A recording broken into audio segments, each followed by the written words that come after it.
There isn't one path. Throughout this book, I've been talking about trade publishing and self-publishing. In my view, those are two separate paths to the same ultimate goal, being paid for your writing. And in my opinion, one is not inherently better than the other. I know, others disagree on both sides. As I mentioned at the start, I am self-published. It's because I am an impatient person. When you tell me I have to wait a year to hear back from an agent to see if they want my novel, and then another year to hear back from publishers, and then 2 more years until that book is out, I lose interest. I can do a lot in 4 years, and by the time that book is out, I'll have forgotten it even exists. I also like to write what I write, when I write it, and how I want to write it. Having someone dictate what I can write and when I should write it is not something that works for me. Self-publishing is a good fit for me because of that.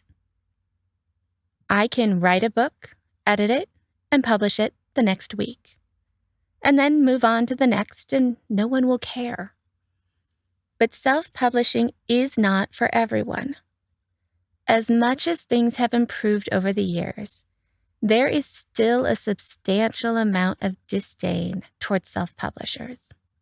One of self-publishing's greatest strengths, that anyone can publish anything, is also its greatest weakness. If you value the recognition of and validation from your peers, trade publishing is still the way to go. I tend not to care what anyone thinks of me, and I still notice some of that kickback when I talk to other writers. It's not pleasant. Also, if you want to walk into a bookstore and take a picture of your book on the shelves, chances are you need to be trade published for that. And if you're a very collaborative personality who enjoys working with others, then trade publishing is also still probably the better path. Self-publishing can be lonely. You're out there all alone making big decisions with no one to lend their insight or experience. It's daunting. Rewarding for those it works for, but demoralizing for those it doesn't work for. When people think about publishing these days, those are the two main distinctions they think about. But there is another division I want to talk about that comes up, especially within self-publishing. And that's the fast release, hit the charts approach versus the slow release, rank doesn't matter approach. Either path can work. I know 6-figure authors who release once a month. But I also know 6-figure authors who release once a year.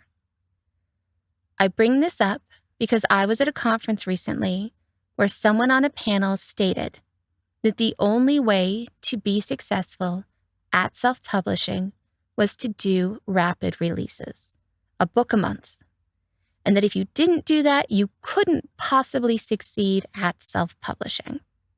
This person was not self-published, by the way. Now, I will give a nod to that statement. The most surefire way to succeed at self-publishing is to publish frequently, in a hot market, and in a series that follows a core group of characters that your readers love. Hot market means lots of potential sales. Core group of characters that readers love means reader loyalty and guaranteed sales of each release. Publishing frequently means that readers don't forget about you. But not all of us can do that or want to do that. I can write fast, not a novel a month, but I could easily do 4 novels a year, and probably 6 if I really wanted to. What I can't do is write the same thing over and over again. Or write to a hungry market. I tried. I wrote that billionaire romance, and it did far better than anything else I'd written at that point. But I just didn't have it in me to keep writing that. Some people do. Some people are happy to write whatever they need to write to make money. Others are not. I have 8 pen names. I write romance, mystery, fantasy, and a wide variety of nonfiction, from dating to puppies to Microsoft Excel. That is who I am. So I have had to accept that the path I am on is a slower path. But it's not a dead-end path. Each year of the last 8 years, knock wood that this continues, I have made more than the year before, to the point that I now am making enough from this to support myself if I were willing to live somewhere cheap and cut back on luxuries. I know other authors who publish slowly who are making far more than I am. There is not one path to success, either on the self or the trade publishing side. You need to look inside and understand who you are as a writer. Know what you can do and what you can't. And then listen to the people who are like you. See how those people have succeeded. I know for a fact that if I had to commit to writing 12 reverse harem novellas this year, that I would probably not finish one of them. But if I just tell myself, sit down and write whatever you want, the only condition is you finish what you start, that I'll put out a good 350,000 words of new material, and that one of those books I publish might take off.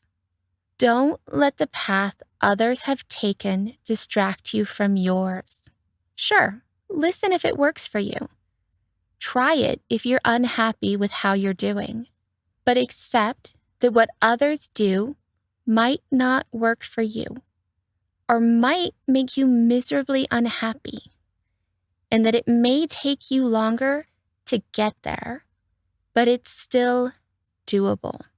This is especially true on the self-publishing side, where even the readers put pressure on authors to produce more and more, faster and faster.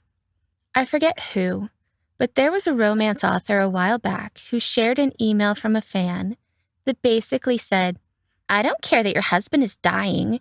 If you don't publish a book a month, I'll stop reading you." Seriously? No. You have to be grounded in who you are to survive all the varying pressures you're going to face as a writer. Keep your head down and you be you. Now, following on this, let's talk about a question that comes up far more than it should. The question is, when should I quit trying to trade publish and self-publish instead?